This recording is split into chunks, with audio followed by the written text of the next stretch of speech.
Hi, I'm Zibby Owens, the creator and host of the award-winning podcast that you're listening to right now. Thank you so much, called Moms Don't Have Time to Read Books. It is a daily podcast, 365 days a year, and each day we talk to an author about all of the things related to their career, their book, their life, and more in 30 minutes or less, because who has time? I am now an author myself, although I wasn't when I started this podcast, and you can get my new memoir, Bookends, a memoir of love, loss, and literature, wherever books are sold starting July 1st, and my children's book, Princess Charming. You can learn more about me at zibbyowens.com, but really you're here to learn more about the authors, and that is what we're going to do. Also, be sure to check out all the other podcasts in the Zcast Podcast Network. You can learn more at zcastnetwork.com and definitely check out those shows as well.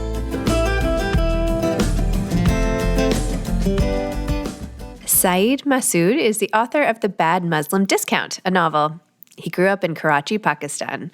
A first-generation immigrant twice over, he has been a citizen of 3 different countries and 9 different cities. He currently lives in Sacramento, California, where he is a practicing attorney. Welcome, Syed. Thank you so much for coming on Moms Don't Have Time to Read Books to discuss Bad Muslim Discount and everything else about your life. Thank you for having me. I appreciate it. Okay, so heads up to readers, you will encounter a very interesting opening with lots of blood spurting everywhere and animal sacrifice and who knows what you're getting into. Tell us, and actually, well, I'll tell you that later. Tell listeners what your book is about and what inspired it for you.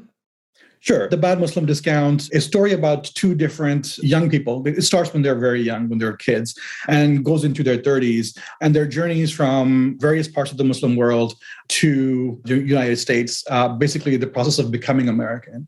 And it charts 2 very different journeys because I wanted to show the different ways that people come here and the different lives that people do live, even if sometimes they're sort of treated as a monolith. And, the book is really about the idea of belonging. It's the idea of the question of what happens when you feel like you belong to a country that doesn't want you, or at least some elements in the country don't want you. What happens if you belong to a religion that doesn't want you, or there are people in the religion who don't want you? What happens if you belong to a family that doesn't want you? And so that really was the driving question behind the book. Yeah. Interesting. Which pieces of that, where do you not feel like you belonged? Which pieces resonated for you? Well, it started, quite frankly, with the 2016 election, not to get political, but there was this question about, who's American enough?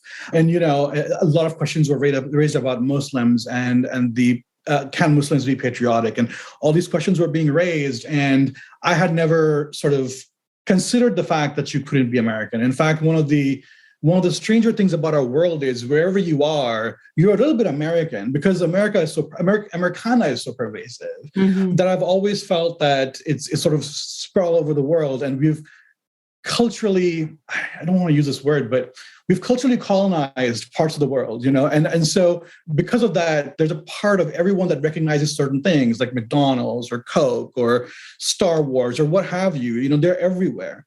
And so it was very strange to me to be suddenly faced with this question of, hey, are you American because of your religion? And so the book was in part a response to that, sort of just exploring the idea for myself, because at that point I had no illusions that I'd be published, but, that happened. How did you end up writing? So was it really a surprise that the book was picked up? Wait, tell me about the journey of that. Sure. Well, I've wanted to be an author since I was a kid, but the industry from the outside is so sort of obscure, right? It's really hard to see and figure out what things are. And it seems like a pipe dream, and sometimes people think about authors like, now that I have author friends, it's like, okay, they're just people. But it almost seems like an impossibility. Well, at least it did to me. And so I never really thought I'd actually be publishing it. My wife was the one who was very encouraging. And so it was like, she's like, you're really good. You should write. And the thing was, the reason her opinion held some more weight than usual was because our courtship was almost entirely by emails because we had an arranged marriage and we didn't get to meet and talk more than 4 or 5 times. So we just exchanged these long emails. There's probably a novel in there somewhere. And so we just had these long letters we wrote to each other. And I was like, well, she's seen enough of my writing to know if I'm good or not. And so she really pushed me to write it. And then once the book was done, it just so happened to get finished like 2 days before a contest, which is no longer online, but there was a contest called Pitch Wars, which was happening. And I was like, you know what? I haven't even edited this yet. It hasn't been proofread, but I'm going to get rejected anyway, so I might as well just submit it, And so I did, and the rest is history. So. No, wait, finish the rest. This is amazing. Well, I got picked up by these 2 amazing mentors. And then what happens with Pitch Wars is, or what used to happen with Pitch Wars was you would get these mentors that would work with you for about 6 months, helping you refine, your book. And then were they editors or agents, or who were they? No, just other writers. Oh, okay. Yeah. And so basically what happens is they guide you through the process, and then there's an agent showcase. So all these manuscripts, I think about, I don't know how many there are. I want to say there were at least 60, 70. I'm not sure. Don't quote me on that. I have no idea how many. We're not quoting. Nobody listened to that. Nobody's listening. No, but seriously, I don't remember exactly how many there were, but there were a lot. All these authors have the benefit of the experience of people who've done it before. And they take you through the journey. And at the end, there's a pitch. And the pitch is part of a showcase for agents to come and say, hey, I like your pitch. Can you send me the book? And so I ended up getting a couple of people interested. They read it. And then I got an agent. And then we went on sub, and there was lots of rejection. I ended up writing my YA novel, More Than Just a Pretty Face. That sold first. That became my debut. But I had written Bad Muslim before, and so it was my first novel, and it was quite an experience. But I had not expected it to get published, and it just so happened that it worked. So here we are. Wait, so let's go back to the arranged marriage for a second. Sure. So what happened when you met? Like, how did that work? So you became good friends basically with your wife over in this epistolary way. And then is everything good? Like, everything's great. Everything's great. We have 2 kids. It's been 10 years now, I think. Wow, that's so great. Yeah, it's just a different, it's a different way of doing things. You can still say no. You don't get unchaperoned meetings. So you get to meet them and the entire family is there. So it's like a very chaperoned date, and it's a little weird, but you sort of do it often enough that you get used to it, I guess, as much as anyone can get used to something like that. It's always an awkward encounter, but you meet a couple of times and then you either call or text. We were more literary, so we wrote to each other. It was almost Victorian in that way, I guess. But, we went to this and we were, I think we knew each other for about 6-7 months before we got engaged. And then, that was a long time ago. But I love that. It's just a different way of doing things. It's like a dating app, except it's run by your mom, right? That's what that is. Instead of algorithms, we have aunties in the community who are running it. But that's all it is. I think my mom would probably do a good job running a dating app. I think it's one of those things where when you're young, it's very frightening because you feel like almost no one understands you when you're young, but especially your parents, Yeah. And I think as we grow older, we come to value their wisdom and perspective more. So I think now I sort of see the benefits of it. There were times in my life when I was much younger where I was terrified. But it worked out, so no complaints. Wow. And what kind of work were you doing before you were writing? I was an attorney. You were an attorney? Yeah. I did workers' compensation insurance defense, which is as boring as it sounds. Do you still do that at all? No. I got laid off last Friday. Oh no, I'm sorry. Sorry. Well, you know what? Maybe it's a blessing. Now you can write more. You can start your own dating app. Maybe you should. I don't think that's in my future, but hopefully I can focus on the writing. I mean, honestly, it got to be it got to be a lot because there were times, especially when I was working on Bad Muslim and Pretty Face at the same time, what the edits for one would finish and the next one was due. It just got very intense. There were times for about 6 to 8 months, I was sleeping like 3 hours a day. Oh my gosh. I gained like 40 pounds. I mean, the whole thing was it was a whole thing. So I made it through that. I think maybe it's time to focus more on the writing or pick up a job that's less demanding because, billable hours and attorneys, it's famous for a reason. So maybe you could just write a whole book about lack of sleep and weight gain. Because, I feel like people haven't been bashed over the head with that enough. I mean, I feel like it's not that you can solve that problem so easily, but, maybe it would make people feel better that that's what was happening. Yeah, no, I mean, it's not my fault that I had all those cookies yesterday. It was the sleep. Right. Well, I mean, honestly, it becomes about consuming lots of coffee and consuming lots of carbs just to stay awake. Yeah, I have mine here. In fact, when Bad Muslim came out, my wife she insisted on doing this because I would have like 6 months of coffee on my desk. So she lined them up next to the book and she took a picture for Instagram because that's what it was. It was just coffee. And people were like, when do you find the time to do this? I'm like, well, you got to make time somewhere. You have your kids, you have work, and then the only place left was sleep, much to the chagrin of one of my best friends. He's a physician. He lost his mind. He was like, what are you doing? But it was a once in a lifetime opportunity that, like we talked about, I didn't think I would ever get. So I still believe you can catch up. Like once a month, I sleep a lot. And I feel like that offsets the lack of sleep the rest of the time. They call it a sleep debt.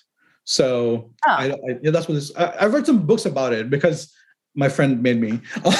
And so it's actually really interesting. The sort of the psychology of sleep and some of the sleep neuroses are really interesting too. So anyway, if you're ever interested. I am interested, actually. Okay. All right. Well, interesting. Okay.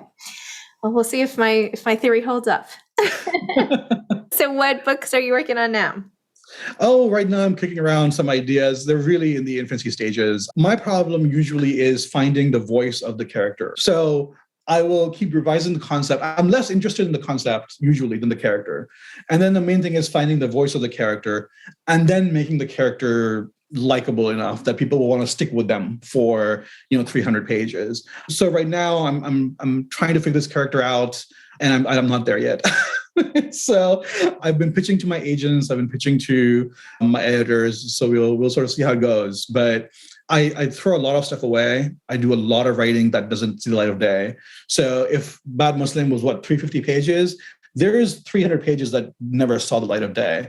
Yes, that was really Bad Muslim. Yeah, that was really, really bad. And, Sadia Faruqi, who's wonderful, she does children's books.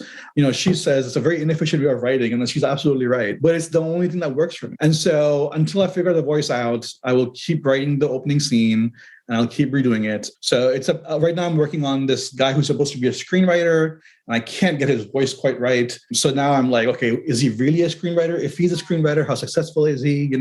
Just tinkering with the story to make the voice work, and then we'll figure out the concept from there. I mean, I think the intersection of efficiency and creativity is not exactly, I mean, it's like an inverse relationship. You cannot be efficiently creative, right? Part of it is always excess words or writing too much and winnowing it down. I mean, everybody essentially, I think it's a rare author who will write down the exact words that get used. I mean, you have to kind of throw stuff down and winnow it away like a sculptor a little bit, whether it's at the beginning or the middle or the end or all along. I mean, it's almost impossible to just put down the perfect things.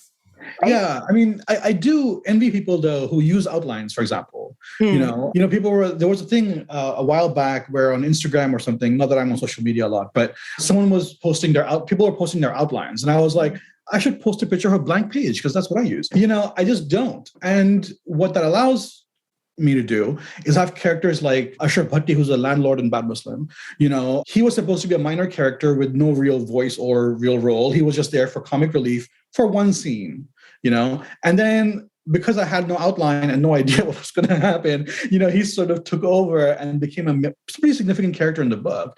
I'm not sure if that would have happened if I had an outline. Mm-hmm. I also find like if I have an outline, it's sort of, I've told the story to myself and I'm less interested in it. Yeah. But there are people who are very disciplined about, this is my outline, this is the rising action, this is the climax. And so I'm going to build around that. Yeah. I envy that because I think that must be pretty great to know where you're going before you start. Yeah. I'm with you though. I mean, I feel like if I figure everything out ahead of time, that I'm just like putting words down. Like part of the writing is the fun of discovery. I actually just interviewed a woman earlier today. She wrote a novel called The Caretakers, which was really, really good. But it's from all these different points of view. And I was telling her about my favorite point of view. And she was like, oh, I almost didn't even include that person. And then she became this huge, that was the last character she added. But if she had stuck to it, and then this became a huge character, right? The one she put in last. So you just never know. I mean... Yeah, I mean, Bad Muslim was written from one point of view. And then later I added in the other point of view. It was written where about page 175 is now. That was page 1. Oh, wow. That's so interesting. It was rewritten multiple times.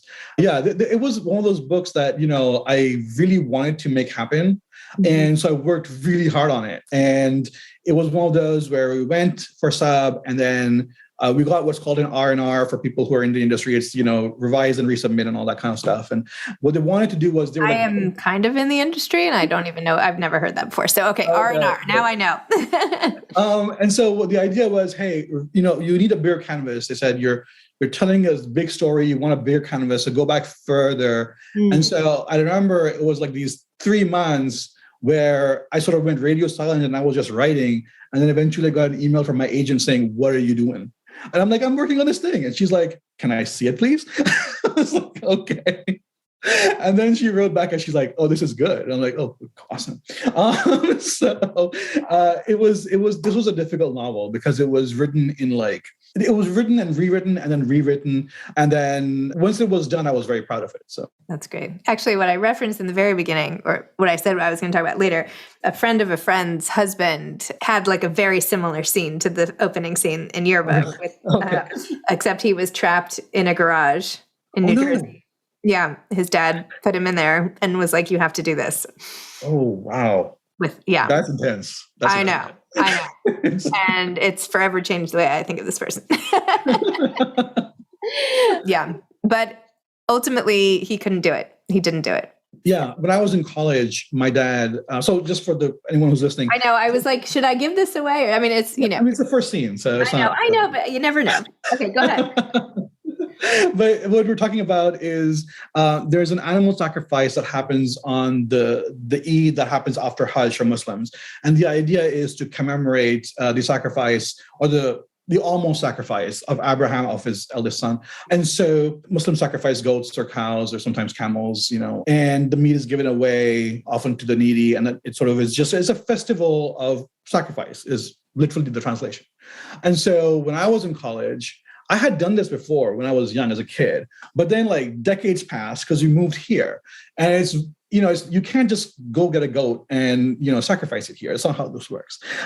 So my father decided when I was in college that we would go to a farm, and in this farm we would be. I really shouldn't be telling the story for public consumption, but anyway, here it is. It's all right. It's a little embarrassing, but anyway, my father decides that we're going to go to this farm and we're going to sacrifice this goat, and I will be the one to do it. And I was like, okay, well, I've done it before, so I can do it again, even though it was a decade ago. So I go up there and I realize I really don't want to do this, at this point in my life. But there's the goat, and they're bringing the goat over, and they have the goat down, and the knife's in my hand, and I'm like, okay, just close your eyes, and just do it. It'll be over. So I close my eyes. And I reach with a knife, and I think I'm done. And I open my eyes, and the goat's just staring at me, and I'm staring at the goat, and the goat's still alive, and everything's fine. And I'm like, what's going on? Well, I was holding the knife backwards, so the blade wasn't touching the actual sharp part wasn't touching the goat. And the farmer got really annoyed with me. He yanked this knife from me and just did it himself. And the rest of the way home, it was like 50 minutes from my house. And the rest of the way home, like my dad was giving me this lecture. It was like I was the downfall of the Muslim civilization because I couldn't like kill this goat. It was a whole thing. So anyway. Well, but what you put in the book, I found very interesting, which it's not just the sacrifice of the animal. It's what you sacrifice yourself by learning what it's like to hurt the animal, and that it's supposed to teach you to value life and not take anybody else's life for granted. Granted, it's a very extreme way of teaching this, but now I understand like the rationale, at least of the teaching. Yeah, it connects you to, I mean, whenever I eat meat, like it there's this part of me that knows where it came from, right? There's a disconnect, I feel like, especially with modern people, where we go to the grocery store and it's packaged for you and you're just cooking it. Like there's this disconnect between where the food came from and your consumption of it. And it's sort of this, it forms this link, which I do appreciate having that link. Is just, I was in college and I wasn't there mentally. I was just told the day of that you're going to do this. I remember this one time, this is in Pakistan when I was a kid, they were going to sacrifice a cow, and the cow got loose and started running through the streets. And like all these people with like knives were like chasing this cow. And I'm like, see, this is the kind of stuff that ends up on CNN. All right. This is what makes us look bad. So one of the lines in the beginning of the book is Islam has a marketing problem. And that's sort of where it comes from. This idea that really strange things happen on that particular holiday, but it is obviously a very serious and solemn thing. And there are, like you said, important lessons to be learned that I have found valuable in my life, but it's a difficult thing, and it's supposed to be a difficult thing. Very interesting. Wow. Okay. Well, thank you so much for coming on Moms Don't Have Time to Read Books. I appreciate this fun discussion, and I will be looking for a new app from you sometime soon, or some sort of treatise on sleep. So thank you very much. Thank you. Okay. Bye-bye. Take care. Bye-bye. Thanks for listening to this episode of Moms Don't Have Time to Read Books.